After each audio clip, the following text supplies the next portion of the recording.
My name is Sujan Nogliswaran. Can you imagine a world without doctors? Well, I'm curious about your answer. I would love being a doctor for so many reasons. First of all, doctors are the real heroes. It is an honor to be trusted with another human being's health and well-being. I always admire my doctor each time I see him because I like his long white coat and his stethoscope which he wears around his neck.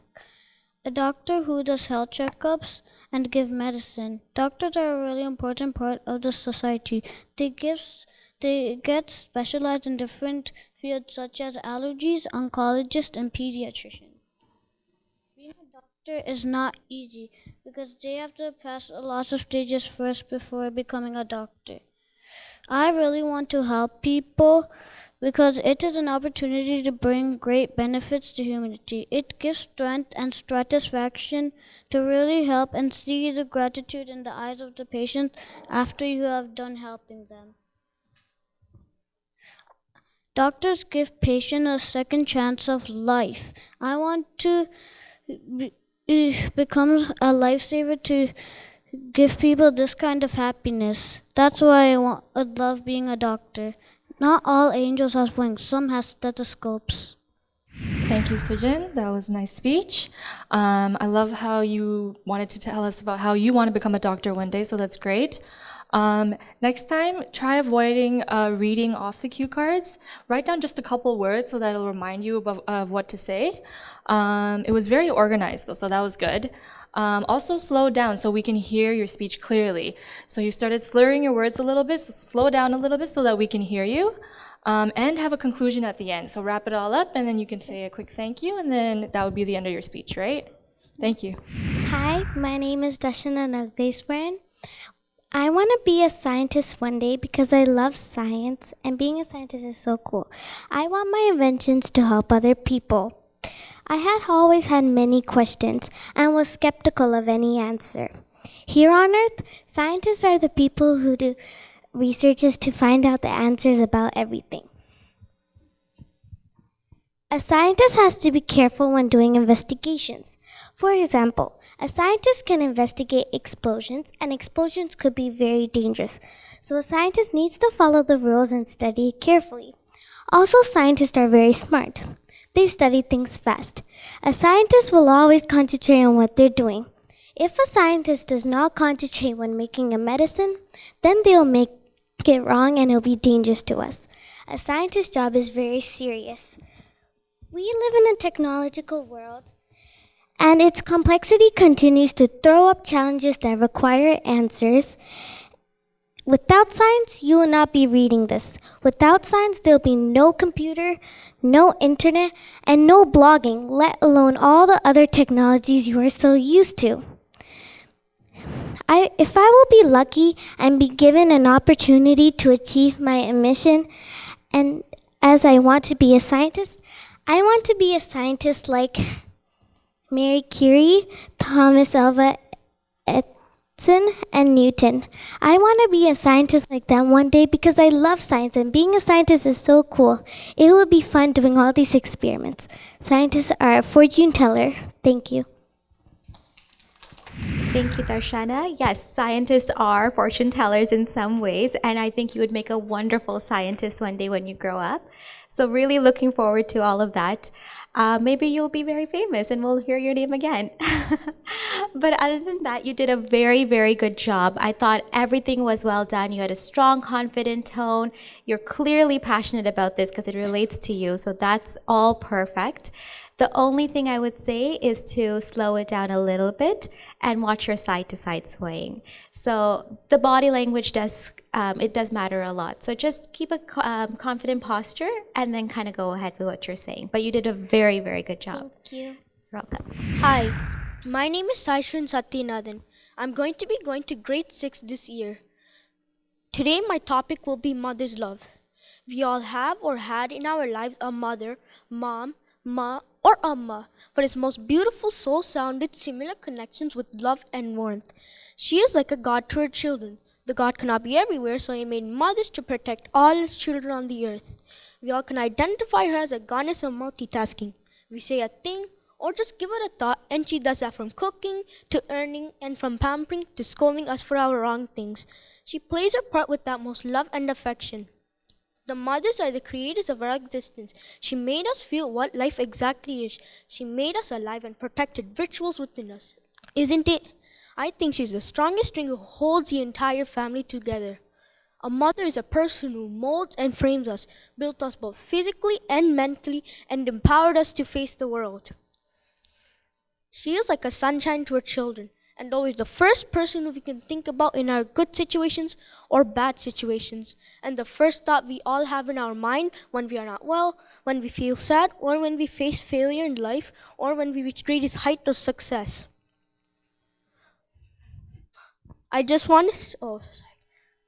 When we reach greatest height of success.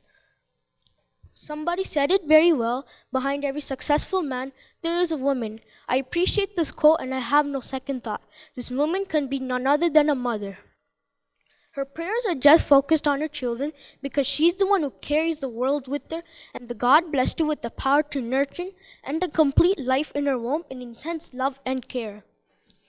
Mother, being a supreme lover, loves her child but nothing else in the world. She has unconditional love and affection, removes all the trouble that came across her way, lets nothing stand in her path when it comes to her children. From the day we stepped into this world and we were reached to our final destination, we came across some relations, and some are to betray you, some are to leave us alone, and some are for their own sake. But there's only one relation that is boundaries, obligations, and unconditional love, that is motherhood. I just want to say we should respect this wonderful gift of God. We should take a pledge and not hurt our mothers, and we should take the utmost care of them. I'm ending off my speech with the words, Amma, to the world you are my mother, but to me you are my world. Thank you. Wow, what a sweet speech. Is your mom here right now? Oh, that's even nicer.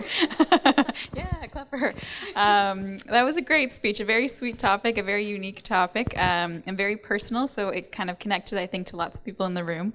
You used some good metaphors there, like comparing mothers to sunshine and things like that, which is a very nice touch to a speech. I think you had good natural hand gestures. Just, you might want to stand still every once in a while. You do a little bit of swaying here and there, but good examples, good speech. I think you made good eye contact. It's a good job. Thank you. Hello everyone, I am Sai Lakshmi Satyanathan. I'm 6 years old and I'm going to grade 1 this September. Today my topic will be Mother's Love.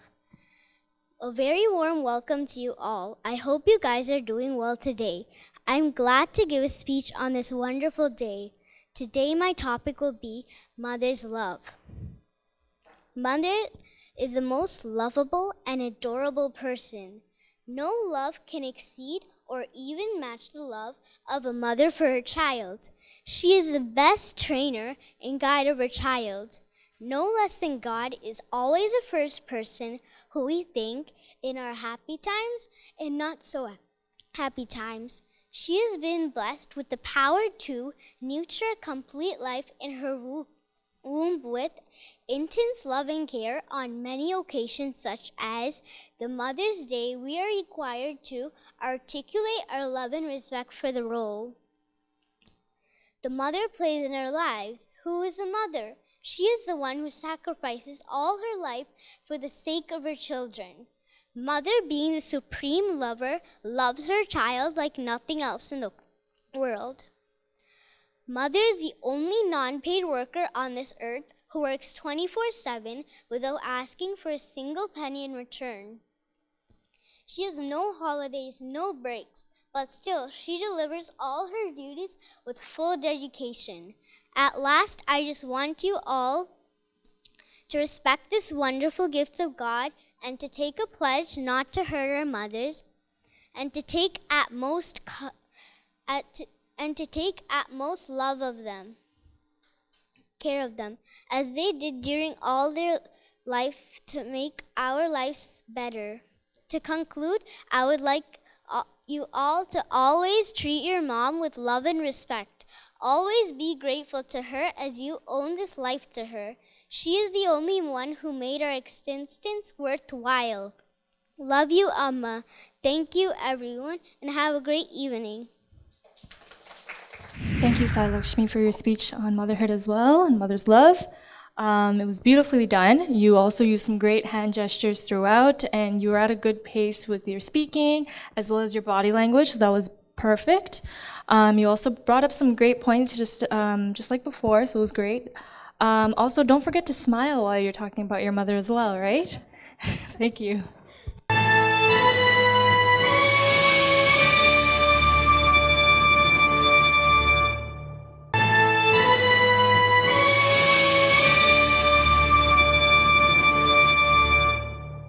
Good evening. My name is Pungavi, and today I'm here to talk about the injustice in Sri Lanka. When we speak, we are afraid our words will not be heard or welcomed. But when we are silent, we are still afraid. So it is better to speak, said by Audre Lorde. And yes, I am afraid. I am afraid that my words will be unheard or ignored. I am afraid that with our generation, all care for this issue will die out. Genocides aren't new, nor is the lack of immediate help. We've seen plenty of examples of this, such as the Rwandan genocide and the Holocaust. None of these conflicts received immediate aid until the death of thousands, proving that the lack of concern is a global issue.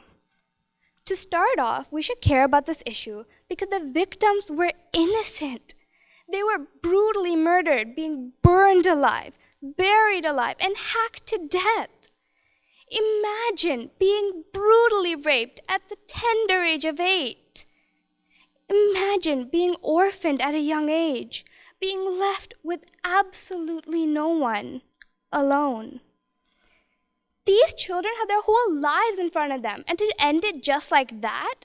Murdering adults that have a fighting chance is one thing, but tiny children?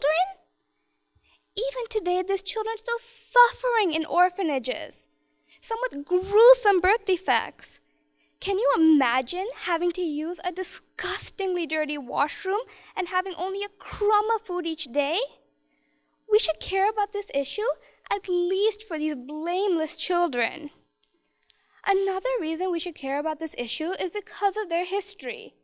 The history and culture of the Tamil language is so rich that people like Joseph Wesky changed his whole life to become Tamil. Yet, most of those who studied in Sri Lanka don't know much about this. Why is the education system censored? And that's not all. They even went to the extent of burning down the precious Jaffna Library. In each genocide, what gets destroyed is the education. And without education, we cannot advance as a society. The final reason as to why we should care about this issue is because of the lack of support given there. Look at the Syrian war. So many people are helping them, and everyone knows about it. If we can care and talk about one war, why can't we care and talk about another? Injustice deserves justice, no matter what. In matters of truth and justice, it doesn't matter how big the problems are. For all issues concerning the treatment of people are the same, said by Albert Einstein. Now it's your turn. Are you going to let this issue be swept under the rug? Or are you going to stand up and stop this and future injustices? Thank you. Thank you, Pungavi. That was a very good topic, and I know it's very relevant to your story and to many people's stories here today. You had some wonderful quotes, and you had a very good pace, good volume. Everything was well written. Overall, I thought it was very well done. Just a couple of things. You want to ideally try to only emphasize the words and the key phrases and quotes that deserve an extra bit of attention. If everything is equally emphasized, it takes away from the key parts that we do want to pay more attention to. Other than that, you did a really, really good job, and thank you. That was great. Hello, my name is Kyosi Damapalan. Next year, I am going to grade 6. The topic I chose to talk about are ways to stop bullying. The 4 most effective ways to prevent bullying are to report the problem as soon as possible, taking action during the act, joining the anti-bullying club at your school, and last but not least, traveling with a group of friends. Firstly, Reporting a bully is the best way to stop that person from bullying you later on. If the bullying happens at school, you should report the bully to a teacher, and that will help you from the bully.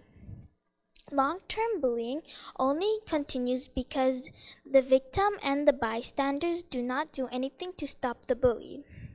Secondly, if you see someone else getting bullied, you should help and get the bully off of them and try to help them. The only way to make the situation better is to use words rather than violence to solve the problems. If the bully does not stop after an intervention, a teacher or parent should be the contacted help with the situation. Thirdly, more and more schools have an anti-bullying club where students can help each other and bring more awareness to the rest of the student bodies. This club has the power to help the victims make their problems heard and help teachers get a better idea of what sort of problems arise in their students' lives.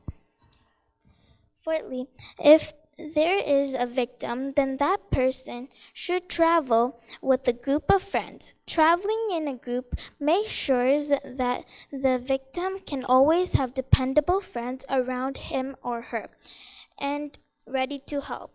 These people will be able to support one another, and together they will be able to stand up to the bully with ease.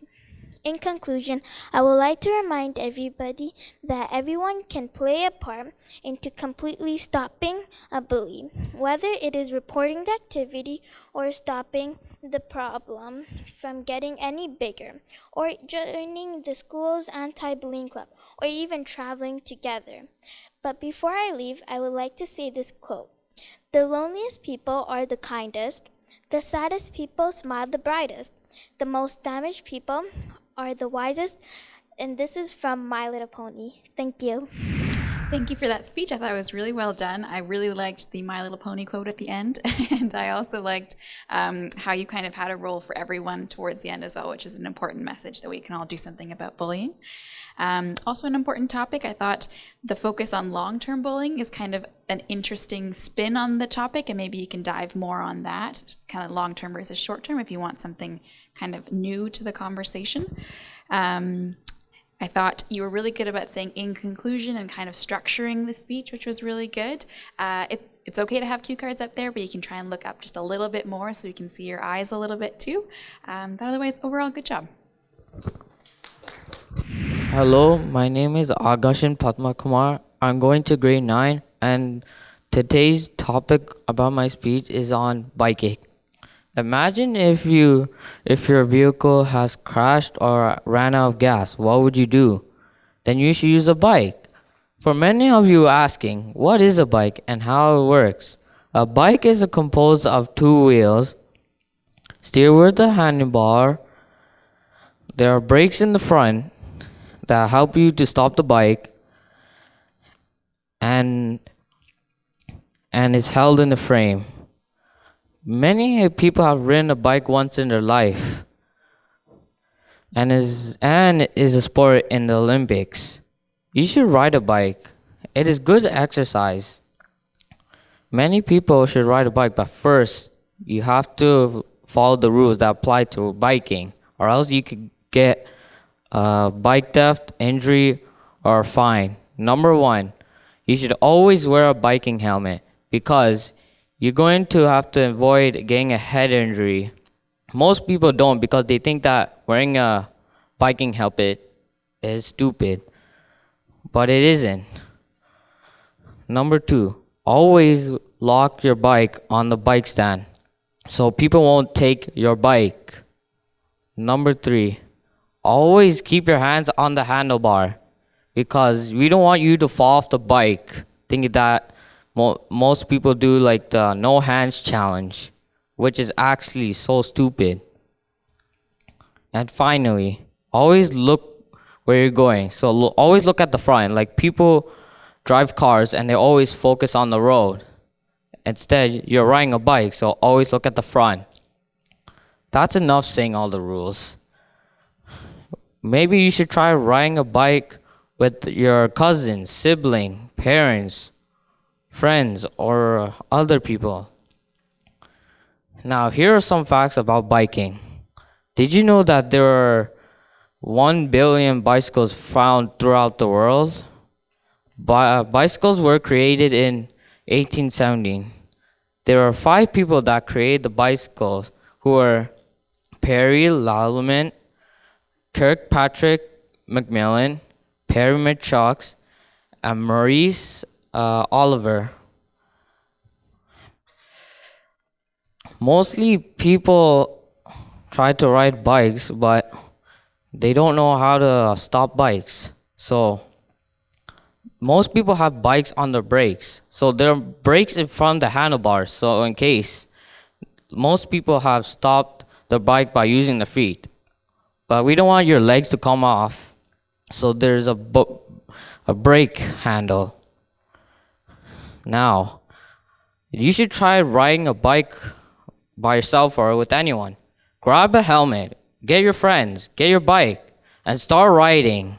Thank you. Hi, Agashin. Thank you for your speech. It was very informative. You also had a great introduction into your topic. It was very creative. You included many good tips and good reminders for us, those of us that bike.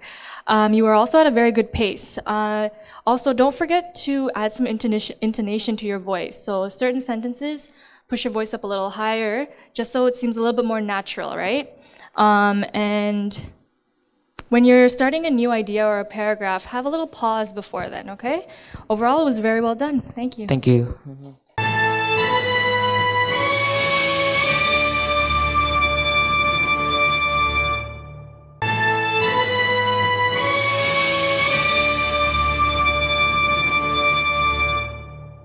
Hi everyone, my name is Anisha Sivakumar, and I'm going into grade 7. Today, I'm going to be speaking about homelessness.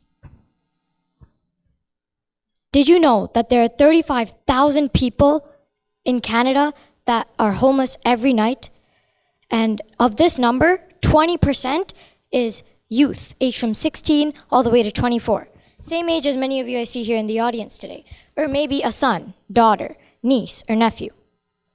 Children and families are becoming increasingly impacted by homelessness these days.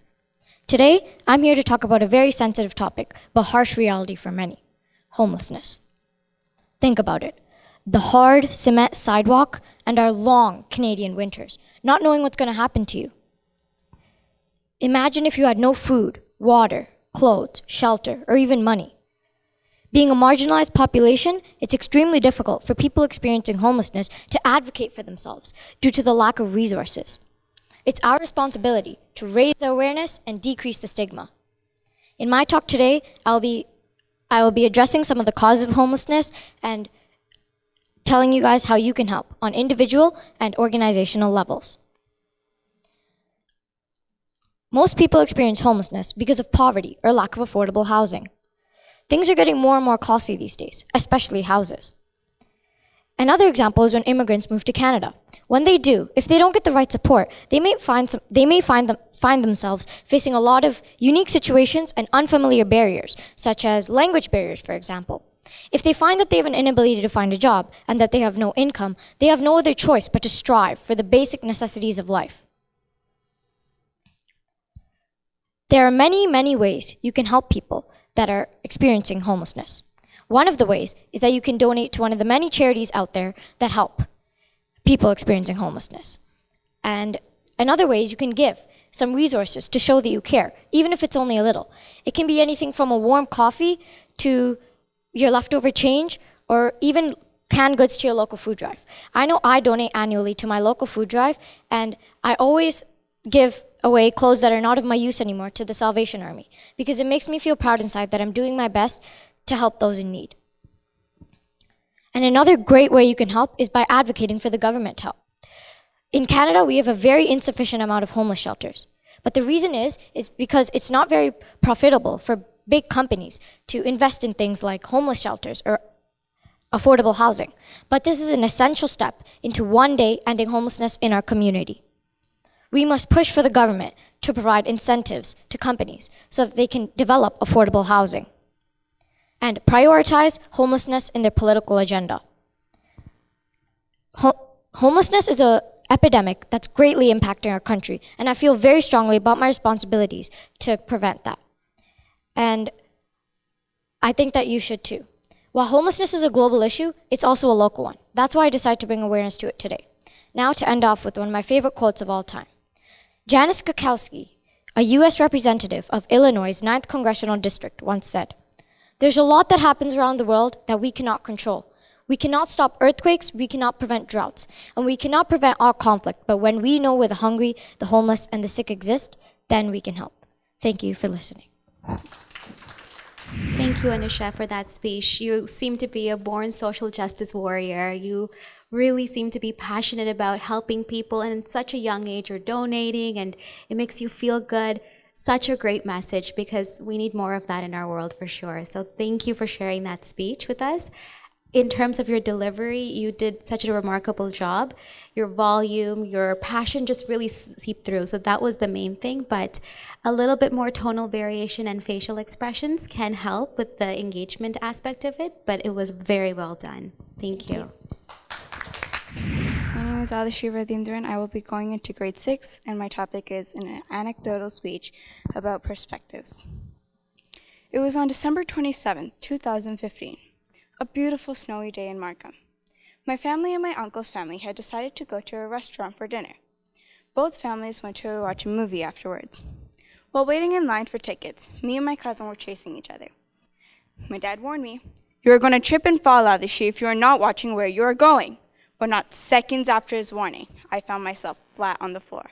What was once a white polished floor was now red. Yes, ladies and gentlemen, one of my permanent teeth had gotten yanked. But don't worry, thanks to the emergency dentist, I have my tooth restored. See? But this one incident changed me for the next 6 months. You wouldn't catch me on the monkey bars, you wouldn't catch me on the swings, and you would definitely not see me chasing my cousin. My parents could have technically appreciated the well-behaved and studious child I turned into, but my dad knew that a girl needed to go out of her comfort zone to grow and blossom.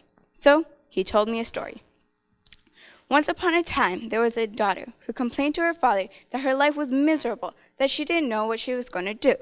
Her father, a chef, took her into the kitchen and filled 3 pots with water and let it boil. He placed potatoes in 1 pot, eggs in the second, and ground coffee beans in the third. The daughter impatiently waited, wondering what he was doing. After some time, he turned off the burners. He transferred the potatoes and eggs into separate bowls and ladled the coffee into a cup. Turning to the daughter, he asked, "Daughter, what do you see?" "Potatoes, eggs, and coffee," she hastily replied. "Look closely and touch the potatoes." She did, and noted that they were soft. She also saw hard-boiled eggs. Finally, he asked her to sip the coffee. She did. Its rich aroma brought a smile to her face. "Father, what does this mean?" she asked.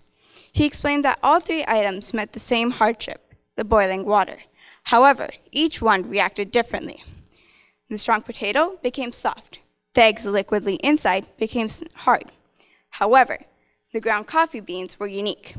They changed the water into something else, coffee.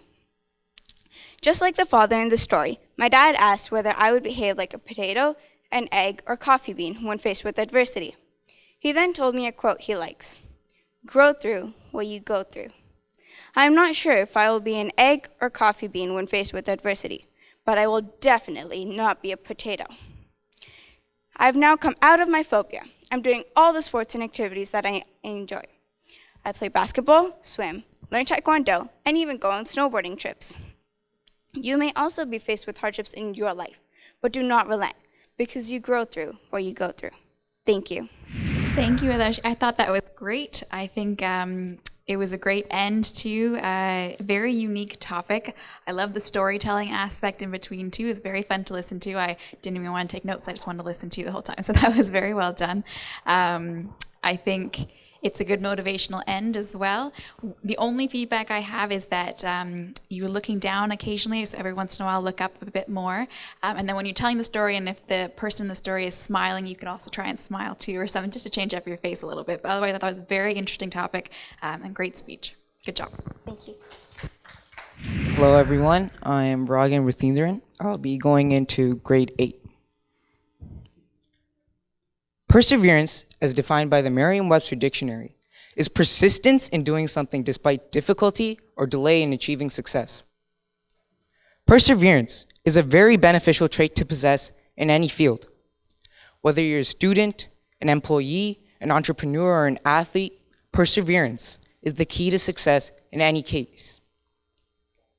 The most influential people on the planet are where they are today because of this beneficial trait. And some of the most important innovations and events may never have happened if these people had decided to just give up. Here's the story of a man who faced all odds and persevered through all the challenges that came his way, and in turn, revolutionized the way the world goes shopping today. The year was 1986, and the man who'd soon change the world, Jeff Bezos, had just graduated from Princeton University with a 4.2 grade point average. Many leading technology companies offered him a position. However, he decided to work for startup company Fattel. He worked with Fattel for 2 years and then went on to work for the very well-established financial firm, Bankers Trust Company. At Bankers Trust, he ascended the ranks swiftly, and at age 26, he became the company's youngest vice president in its 80-year history.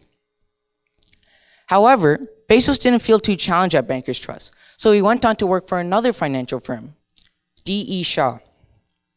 At Shaw, Bezos was encouraged to find new business opportunities for the company. During this time, the internet was rapidly growing in users. Bezos recognized this trend and thought about making Shaw invest in a business venture on the internet. He did some research and determined that the best item to sell online would be books. He envisioned a bookstore with 3 million titles. For the time, the idea sounded fantastic, phenomenal even. However, when he pitched this to his boss, his idea was shot down. This was a huge setback for Bezos, for without proper funding, his idea would still remain a fantasy. But Bezos didn't give up. He persevered. He quit his job and took matters into his own hands. He flew to Texas and borrowed $300,000 from his parents to make his vision a reality. This company would make millions, but would be harshly criticized by investors, calling the concept preposterous. It would go on to lose a huge sum of money in its starting years as well. But Bezos didn't give up. He demonstrated persistence in doing something despite difficulty or delay. He persevered. He continued to expand his company, and today, it's a household name. Now, you might be wondering, what is this company that Jeff Bezos has worked so hard to make what it is today? That company, ladies and gentlemen, is Amazon. Today, Bezos is the richest person on the planet. He is also the first centibillionaire as well. It's astounding to see what a person could do if they work hard and persevere till the very end. This goes to show that anything in the world is possible, as long as you put in your blood, sweat, and tears into it. As a student, this inspired me to do my very best in school, as well as persevere when things get tough. Like the old saying goes, if at first you don't succeed, try again. Thank you. Thank you for your speech. It was very motivational, and you brought some great points, and you talked about his obstacles as well as the need for perseverance in his life, right? So clearly you have you think of him as a role model almost, right? So that's great. In terms of presentation, you had some great facial expressions and good hand gestures. It seemed very natural, and there was a great flow to your speech as well. So it was very well presented, so great job. Thank you.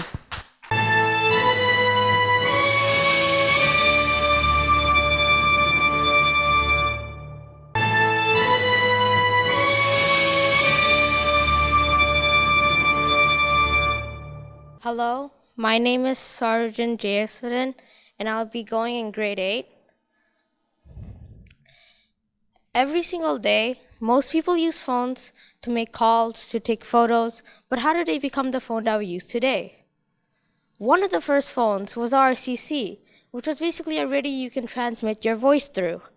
It used a public telephone network, and it had its own telephone number as well. The brick phone was the first ever phone to make a call. The clamshell was the first portable phone. The Microtech had a standard 12-button keypad, calculator, keypad tones, and much more. The candy bar phone suited its name because it was the size of a candy bar. The Elite, created in the mid-90s, was paved way for the modern flip phone. The satellite phone connected to orbiting satellites, making you be able to make a call from pretty much anywhere. The Nokia Series 6000 made mobile calling affordable. The Creative Keyboard capitalized the rise of SMS. The iPhone had an all-in-one digital music player, camera, calculator, and the internet-enabled PDA device that we use today. App-enabled smartphones took over the market after the release of the iPhone. Then Google's open-source Android platform made it possible for manufacturers like Samsung, LG, and ATC to make their own phones and products.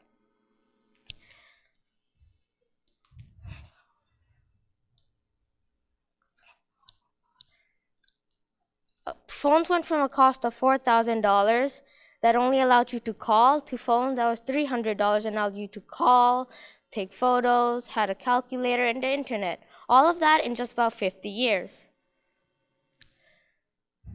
Phones are really useful, but the evolution of phones doesn't stop here. There'll probably be even better phones in the future that'll blow our minds and change the way we live our lives. I guess we'll just have to wait for the next 50 years to see what else this world has in store. Thank you. Thank you, Sarujan. You had a really good speech, and I think some of us in the audience can actually relate to that since we had those flip phones and we saw the evolution of it. So you did a good job talking about the evolution of the phones, and you had a lot of research, lots of appeal to logic. All of those things were very good. I know being up on stage and talking can be nerve-wracking, but you powered through all of it and you did such a remarkable job. So that alone is very commendable. Everything else you did well, like you had hand gestures, it was fully memorized, there's no cue cards up there, so everything else you did do a fantastic job, so good job. All right. Hello, my name is Surjan Jayasuddin, and I'm going to grade 5. I'm going to be talking about pollution. Pollution is the introduction of contaminants into the natural environment that causes adverse change. Pollution is broken down to 7 types known as air pollution, water pollution, soil pollution, thermal pollution, radioactive pollution, noise pollution, and light pollution. Pollution can take form of chemical substances such as noise, heat, or light. Pollution is one of the biggest global killers, killing 100 billion people every year. This is comparable to global diseases such as malaria and HIV. Pollution has a tremendous effect on natural resources. Ecosystems such as forests and wetlands enhance water and air quality. Any or all of these ecosystem functions may be seriously impaired or destroyed due to pollution. Air pollution, one of the worst kinds of pollution, makes breathing difficult and can lead to many respiratory problems such as asthma, lung cancer, and many other painful diseases. The health of the public, especially those who are the most vulnerable, such as children, the elderly, and the sick, are at risk from air pollution. But it's difficult to say how large the risk is.